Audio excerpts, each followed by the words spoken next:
اللہ الرحمن الرحیم 10 اسلامی باتیں قرآن و حدیث کی روشنی میں۔ نمبر 1، اسلامی تاریخ۔ حضرت شیث علیہ السلام۔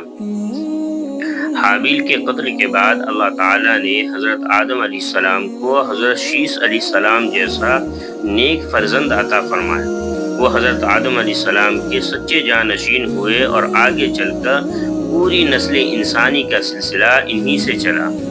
اللہ تعالیٰ نے ان کو نبوت سے نوازا اور 50 صحیفے ان پر نازل فرمائے۔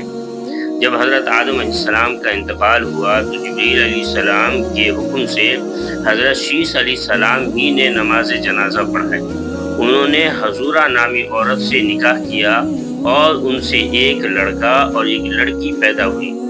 حضرت شیث علیہ السلام نے اپنی زندگی مکے میں گزاری اور ہر سال حج و عمرہ کرتے رہے۔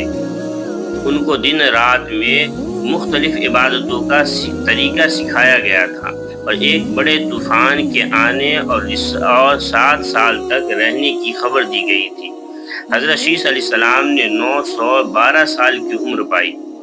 جب انتقال کا وقت قریب آیا تو اپنے بیٹے نوح کو اللہ کے احکام کے مطابق زندگی گزارنے کی وصیت فرمائی اور وفات پانے کے بعد اپنے والدین کے پہلو میں جبل ابی قبیس کے غار میں دفن کیے گئے۔ نمبر 2، حضور صلی اللہ علیہ وسلم کا معجزہ بیت المقدس کے بارے میں خبر دینا۔ جب رسول اللہ صلی اللہ علیہ وسلم معراج سے واپس آئے اور کفار مکہ کو بتایا کہ میں رات کو بیت المقدس گیا اور پھر وہاں سے 7 آسمانوں پر گیا اور وہاں کی سیر کی، تو کفار نے اس کا انکار کر دیا اور بیت المقدس کے بارے میں سوال کرنے لگے۔ اللہ تعالیٰ نے اپنے رسول کے لیے بیت المقدس تک کے سارے پردے ہٹا دیے، یہاں تک کہ حضور صلی اللہ علیہ وسلم اس کی طرف دیکھتے جاتے اور اس کی نشانیاں بتلاتے جاتے۔ نمبر 3، ایک فرض کے بارے میں، گروی رکھی ہوئی چیز سے فائدہ نہ اٹھانا۔ حضرت ابن مسعود رضی اللہ عنہ کے پاس ایک شخص آئے اور کہا کہ ایک گھوڑا میرے پاس گروی رکھا گیا تھا، لیکن میں اس پر سوار ہو گیا، تو کیا میرے لیے گروی رکھے ہوئے گھوڑے پر سوار ہونا جائز ہے؟ حضرت عبداللہ بن مسعود رضی اللہ عنہ نے فرمایا، اس گھوڑے سے تم نے جتنا فائدہ اٹھایا ہے وہ سود ہے۔ خلاصہ، گروی رکھی ہوئی چیز سے نفع اٹھانا جائز نہیں، لہٰذا اس سے بچنا ضروری ہے۔ جو چیز آپ کے پاس امانت کے طور پہ رکھی گئی ہے تو اس میں سے فائدہ اٹھانا آپ کے لیے بالکل بھی جائز نہیں ہے۔ اس کی اجازت لے لے، پھر آپ استعمال کر سکتے ہیں اگر وہ اجازت دے دے تو۔ بہرحال، نمبر 4، ایک سنت کے بارے میں، تکبیر تحریمہ کے بعد کی دعا۔ جب نماز کے لیے تکبیر تحریمہ یعنی اللہ اکبر کہہ کر ہاتھ باندھے تو یہ دعا پڑھے، سبحانک اللہم و بحمدک و تبارک اسمک و تعالی جدک ولا الہ غیرک۔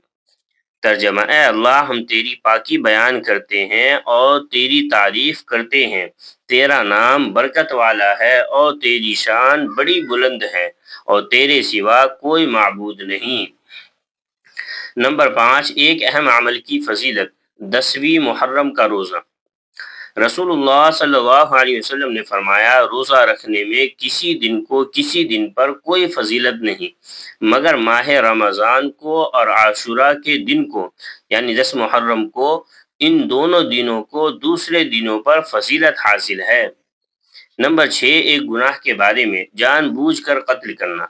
قرآن میں اللہ تعالیٰ فرماتا ہے، جو شخص کسی مسلمان کو جان بوجھ کر قتل کر دے تو اس کی سزا جہنم ہے اور وہ اس میں ہمیشہ ہمیشہ رہے گا، اور اللہ تعالیٰ کا غصہ اور اس کی لعنت اس پر ہوگی، اور اللہ تعالیٰ نے ایسے شخص کے لیے بڑا عذاب تیار کر رکھا ہے۔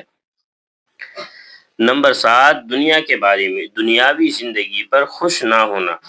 قرآن میں اللہ تعالیٰ فرماتا ہے، اللہ تعالیٰ جس کو چاہتا ہے بے حساب رزق دیتا ہے اور جس کو چاہتا ہے تنگی کرتا ہے، اور یہ لوگ دنیا کی زندگی پر خوش ہوتے ہیں اور اس کے عیش و عشرت پر اتراتے ہیں، حالانکہ آخرت کے مقابلے میں دنیا کی زندگی ایک تھوڑا سا سامان ہے۔ نمبر 8، آخرت کے بارے میں سب سے پہلا سوال۔ رسول اللہ صلی اللہ علیہ وسلم نے فرمایا قیامت کے دن بندے سے سب سے پہلے یہ حساب لیا جائے گا کہ کیا میں نے تیرے جسم کو صحت نہیں بخشی تھی اور تجھے ٹھنڈے پانی سے سیراب نہیں کیا تھا۔ یعنی پانی بھی جو ہے اللہ تعالیٰ کی اتنی بڑی نعمت ہے، جسم کتنی بڑی نعمت ہے، اس کے بارے میں کل قیامت کے دن ہم سے بہت حساب لیا جائے گا۔ نمبر 9، طب نبوی سے علاج، پچھنا لگانے سے آدھے سر کے درد کا علاج۔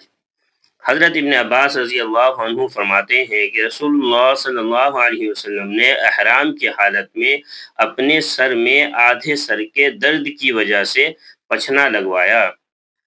نمبر 10، نبی صلی اللہ علیہ وسلم کی نصیحت۔ رسول اللہ صلی اللہ علیہ وسلم نے فرمایا تم کسی کی کمزوریوں کی تلاش میں نہ رہا کرو اور جاسوسوں کی طرح کسی کے عیب معلوم کرنے کی کوشش بھی نہ کیا کرو، اللہ تبارک و تعالی ہم سب کو بات سمجھنے کی توفیق عطا فرمائے، آمین۔